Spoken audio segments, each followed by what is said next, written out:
going to define what a unit circle is, and that's a circle with a radius of 1. And so with that in mind, the equation of that circle is actually x squared plus y squared equals 1, and we'll learn about the equations of circles later on in the year.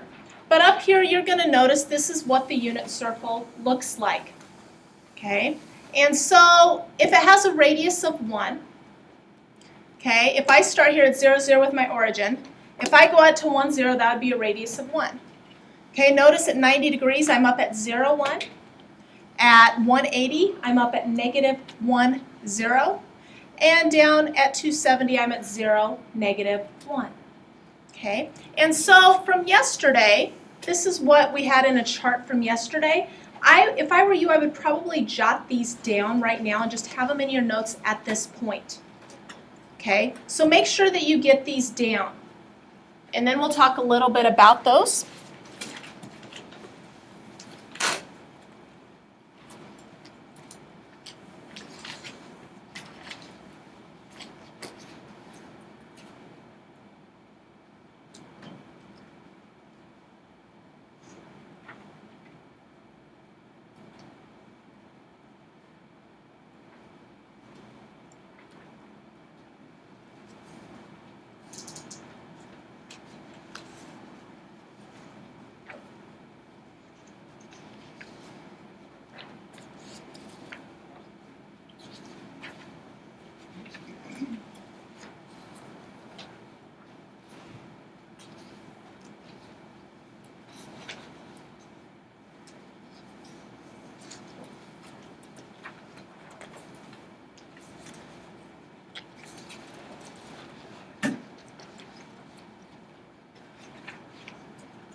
Good. I was counting. I was like, I'm one short.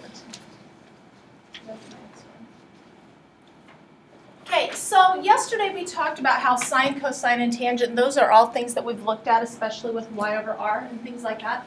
Okay, here, what this is saying that if you have an ordered pair, you can take whatever the y-coordinate is and divide it by r, which is the radius. Okay, and so in a unit circle, what's the radius? 1. So pretty much the sine is going to be whatever your y-coordinate is. The cosine is going to be whatever your x-coordinate is. Okay, because r is 1. All right, so anyway, let's go ahead and with that thought in mind, it says find the exact value of each trigonometric function. And so let's go ahead and I'm going to just copy this image right here and I'm going to paste it over to this slide right here. There we go. Now, since I've already given you a unit circle, if you would want, you could go ahead and label each of these 4 points, okay, on your unit circle. So if you just want to write those in, that probably would help you a lot. So if you want to go ahead and write those 4 points in, that would save you. Okay, so 1, 0, 0, 1, negative 1, 0, and 0, negative 1. Yeah, write it on that circle that I gave you.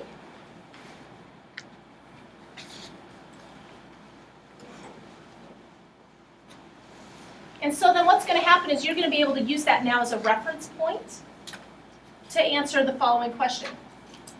It said find the exact value. Now let's refresh. What does exact value mean? No decimals, fractions, basically no decimals. And so I want to know the sine at 180 degrees. So what I'm going to do is I'm going to go to my unit circle, and I'm going to go to 180 degrees. 180 degrees is right here. So let's refer back to that table we just got done writing down. Sine was what over what? Okay, back to the table from the previous slide. Y over r. So at 180 degrees, what is our y-coordinate? 0. 0. That is my y-coordinate right here. What is my radius? 1. 1. So the sine at 180 is 0. Okay. Well, yeah, I think it's that'll work. All right, let's look at This next one, tangent of 3 pi over 2. So on your unit circle, 3 pi over 2, where would that be? How many degrees? Okay, so let's think about that. 3 pi over 2 is the same as 1.5. And remember, every 90 degrees is a half a pi. So here's half, here's 1, here's 1/2, so it's 270. So let's go ahead and here are my points at 270, 0, -1. This is referring to tangent. Tangent was defined as what over what from that chart? Y over X. Y over x. So what's your y coordinate here? -1. What's your x? 0. 0. What do you know -1 divided by 0 is? Undefined. Undefined. So that's why it says where X came. So that one is undefined. So far, so good? Let's look at another one. Cosecant of pi over 2. So that's cosecant at what? 90 degrees? Okay, so that puts me up here. So cosecant, let's find sine first, because sine's the easiest, and then we'll just flip it for cosecant. But we know which one to look at. Because it says pi over 2. That's equivalent to 90 degrees. Okay, so cosecant is the same as sine. So what was sine defined as being? Y over my radius. So what's my y there? 1. What's my radius? So that's what sine is. So what would cosecant be? Same thing, which is 1. So cosecant will be 1.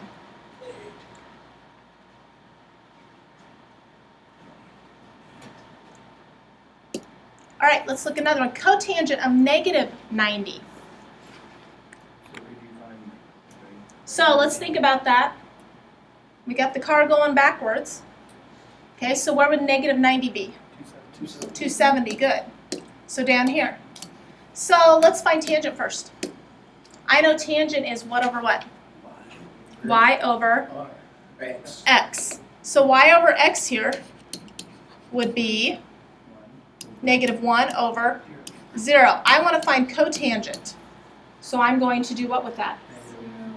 Flip it. So I get 0 over -1. So what's cotangent going to be then? 0. Okay. No negative. Nope. 0 just has a plain sign. So that's how you do the quadrantal angles, the 90, the 180, the 270, the 0. And so then the question is, what happens if it doesn't lie on one of those nice little points?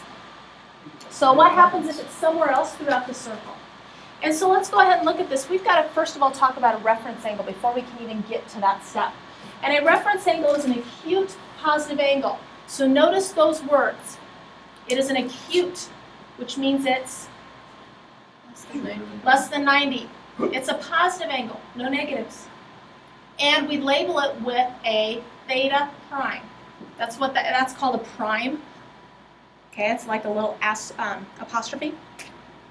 It's formed by the terminal side of an angle and the x-axis. So yesterday, when we were drawing our triangles to the x-axis, we were actually creating reference angles. Okay. So now they go through these. I don't think you need these diagrams because I'm going to show you how you can draw a reference angle. But this just talks about what the different reference angles look like in the different quadrants. So if you're in quadrant 1, remember we always draw a vertical line to the x-axis. So here's where my point ends, vertical line to the x. Here's my point in quadrant 2. I draw a vertical line to the x. Here's my line in quadrant 3. I draw a vertical line to the x. And here's quadrant 4, vertical line to the x. And so what some of my students in the past have done is they've called this by a name because it kind of looks like a funny shape.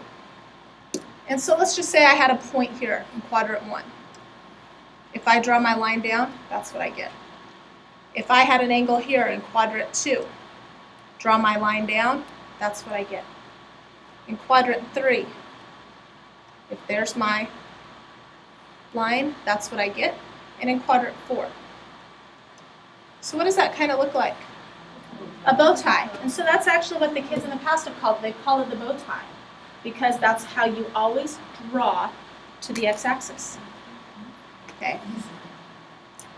So let's go ahead and look at this. It says sketch each angle, then find the reference angle. So let's think about that. Reference angle is an acute positive angle. Acute positive angle. So that means I should never get anything over 90 degrees. So 300 degrees. Let's go ahead and start with our, what quadrant will 300 be? Or The fourth. So I'm just going to draw. This is 300 degrees. How do we know that? We know that this third line down here is 270. Okay. So now, let's think we got to draw that part of the bow tie. So I've got to draw a vertical line to the x-axis, which is what I'm going to do here. My reference angle will be located right here. So I need to find the measure of this reference angle.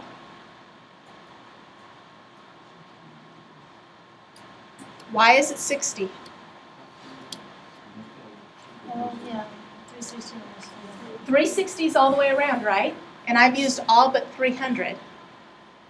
Okay, so that means I've got 60 degrees. So my reference angle, 60 degrees. That is an angle between 0 and 90. I'm good to go.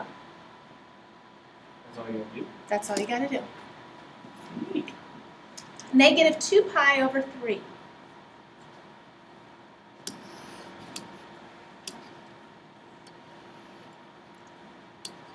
So what does the negative mean? You like You go back. You go backwards, right? Remember the car that went backwards to roll miles off? So yeah. So the easy way to do this, okay, is to think about, remember how I said everything went by half pi? Each of these was by a half. So if I go back this far, I've went back a half, right? If I go to the next line, I will go back 1. Where does 2/3 fall? That falls between a half and 1, doesn't it? Isn't that what 2/3 is, that fraction? So that means that's going to be like right here. It doesn't have to be a perfect measure. So now what I need to do is find my reference angle. So I need to find, remember I have to draw my part of the bow tie. I need to find this part of the angle right here. So let's think about things in terms of fractions. What's the whole line in terms of a fraction? What were you going to say? It's 1, right? And I've already used 2/3. So what's got to be in here? 1/3. So that's got to be pi over 3.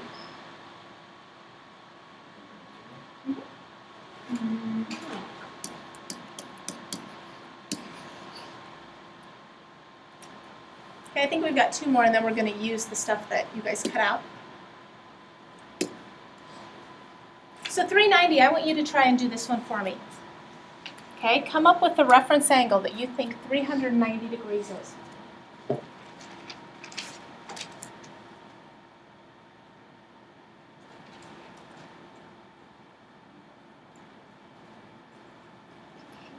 Oh, wow.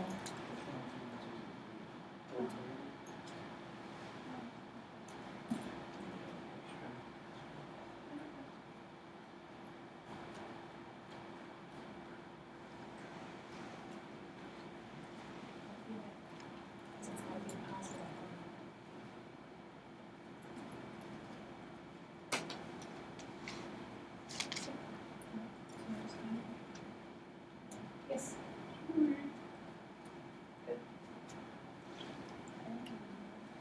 It's good.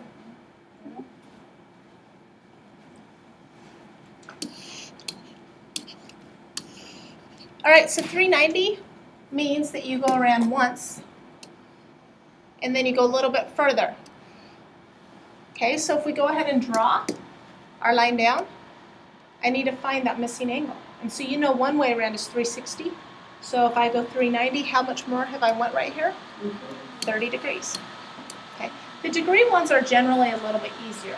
The pi ones kind of make you think a little bit. So let's look at this one. It says 5 pi over 4. Now remember, we need to think about this in terms of fractions again, because each one of those 90 degrees is a half. So 5/4, what would this be as an improper fraction? Not an improper, I said that wrong. As a mixed number, what would it be? 1 and 1/4. So I need to figure out where does 1 and 1/4 fall. So if I start at 0 and I go up a half and I keep going to 1,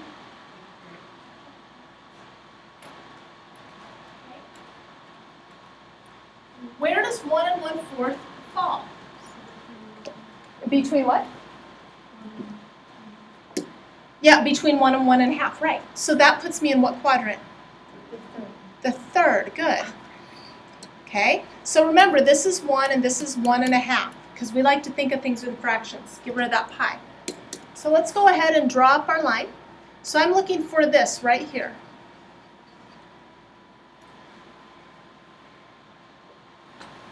So let's think about something. This blue line was at 1 1/4, correct? This line here is at 1. So what's the pink? Gotta be 1/4. Good. Pi over 4, 1/4 pi.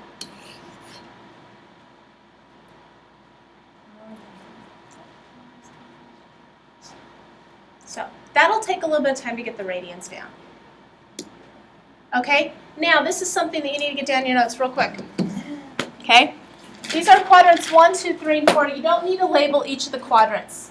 You need to have sine, cosine, tangent. So what a lot of people do is they'll do S, C, and T. So instead of putting sine, cos, and tan, you could just put S, C, and T.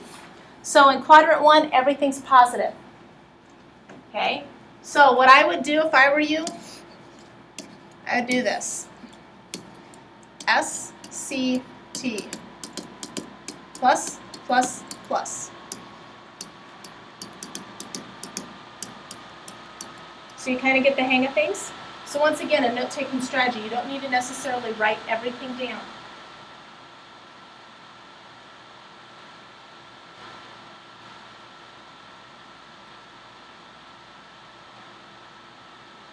Now this is something that you're probably not going to use directly, but we will eventually. So it's good to have in your notes, especially at this point in time. But this just says that in quadrant 1, everything's happy, everything's positive. In quadrant 2, sine and cosine are opposite signs, and so tangent's a negative. In quadrant 3, sine and cosine are negative, tangent is positive. And in quadrant 4, sine and cosine are opposites, tangent is negative. Now just a little tidbit, you really only needed to know sine and cosine, because how could you find tangent?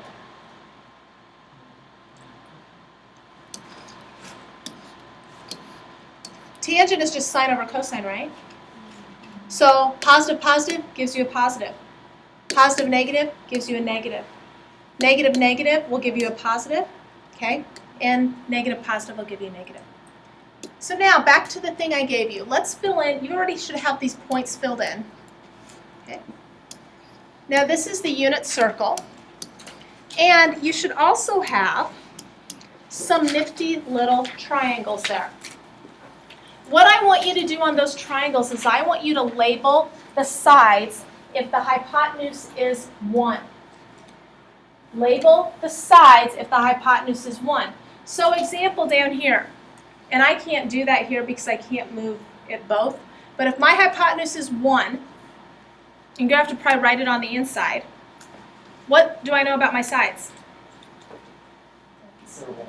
What's side 30 going to be? 1/2, right? Because it's half the hypotenuse. What side has opposite 60? 1/2 times root 3. So it'd be root 3 over 2. Okay, so you should have 2 of these triangles that you can fill in.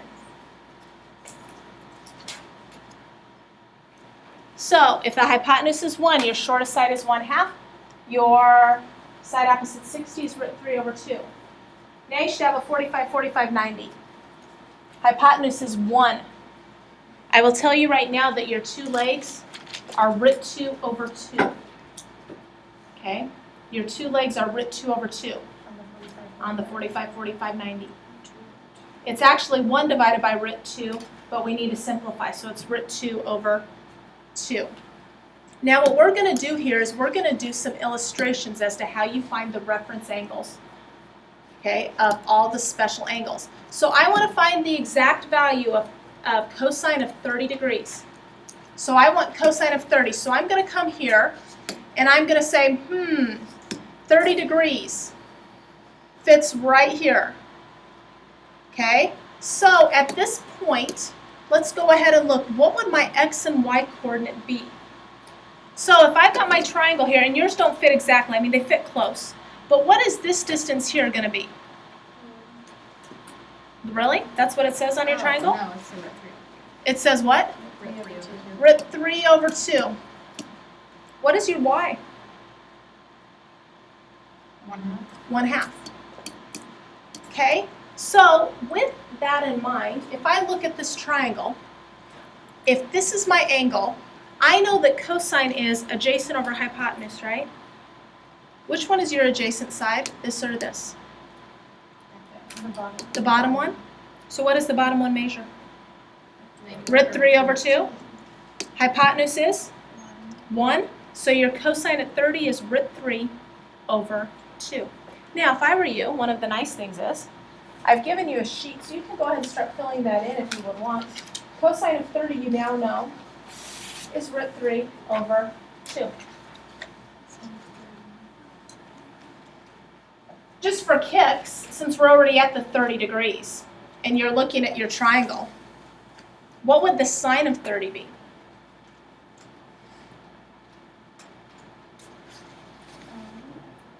One half over 1, which is just 1/2. Okay. All right, so let's see what the next one is. So let's move this back. See what the next one I had was. Sine of 240. Okay. 240 degrees, what quadrant am I going to be in? 3. So what would my reference angle be? If I'm at 240, what would my reference angle be? Really? What would my reference angle be at 240 degrees? Try again. 240. What's your reference angle going to be at 240? 60. You're right. So now what you need to do is put your 60-degree triangle, and you should find out it lines up with the line. It actually lines up with this line right here. You're going to put your 60-degree triangle. I think it'll fit like this. Okay. You'll rotate it around, so you should have your 60-degree angle right there. Okay? So then now let's look at that. We were looking for the sine at 240. So sine is the what over what? Opposite. So what's the opposite side say, folks? Root 3 over 2. Hypotenuse is 1, so it's just going to be root 3 over 2. So that was the sine at 240. Cosine at 240, since we're already there,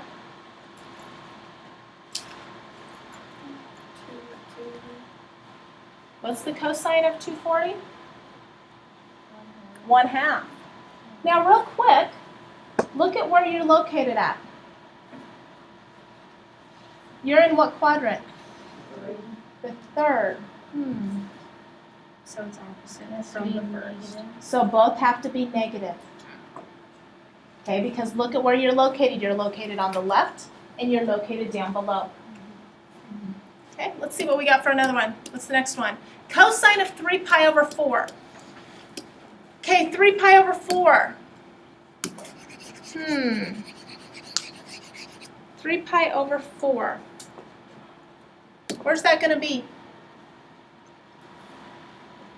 3 pi over 4. What fraction is it? What is it? 3/4. So where's it going to be? The first part.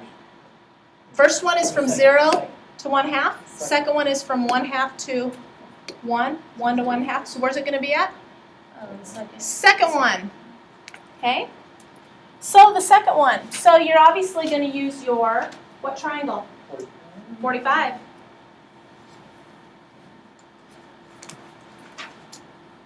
Okay? Second quadrant. You have to turn it. Keep turning it. Keep turning it. Oh, like that. Line it up. So in that triangle, what's the cosine going to be? I was going to touch the x. Yeah, I was going to touch the x. What's your cosine going to be? What? Root 2 over 2, close. What is it going to be?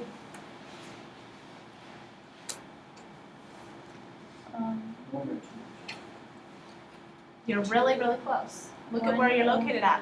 Negative. Negative root 2 over 2. What's your sign at that going to be?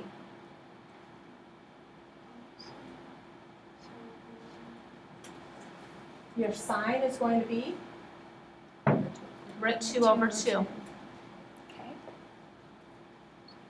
So to find the exact values, you can, if you like, you can keep using this circle. Otherwise, you can draw them by hand. Okay.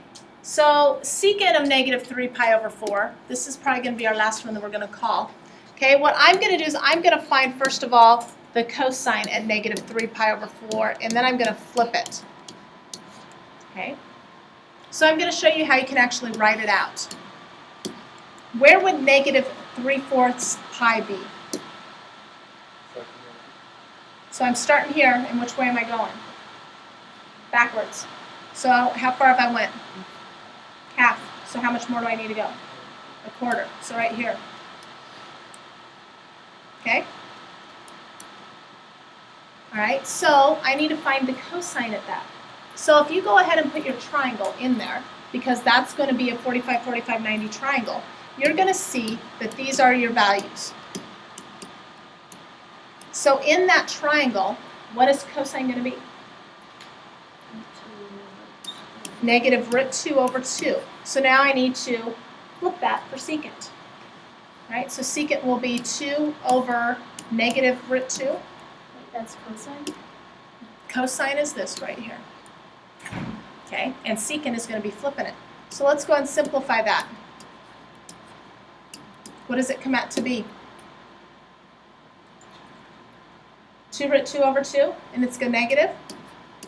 But you know that is just negative root 2.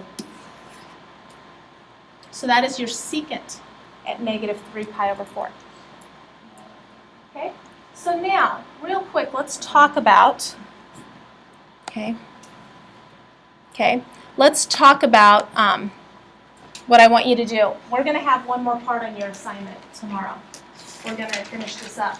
But your chart, I've given you a blue sheet of paper. This is your new best friend. Okay, you do not ever want to lose this throughout the year. In fact, you might want to hold on to it for a future math class. All right, what you need to do, you've got a theta radians column. You need to put down what the corresponding degrees are, or what the corresponding radian values are. So I can tell you right now, 0 degrees is 0 radians. 30 degrees, that's going to be pi over 6. Okay, you can get the hang of things. So that will need to be filled out. The chart looks menacing. I mean, it looks really difficult. The only 2 columns you need to do are the first 2, and this is why. Once I've done sine and cosine, how can I find tangent? You divide the 2, right? Tangent is sine divided by cosine. So once I find sine and cosine, I divide them and get tangent. How do you get cotangent? You flip tangent. How do you get secant? You flip cosine. How do you get cosecant? You flip sine. So really, the only 2 columns you need to find are the first 2. Everything else is related to those. Okay, radians is the same. Okay, so now as you're doing your homework here, let's go into your book. If I were you, I'm going to save you some time too. On page 251 and 252, the first ones, it starts with, number 12, it starts with cosecant of 270. So if I were you, when you find that, I would put it in cosecant. And then that way you can flip it to find sine and you can go from there. So instead of doing these problems twice, do them once and just fill them in on the chart as well. Okay. Questions? Where did you set them?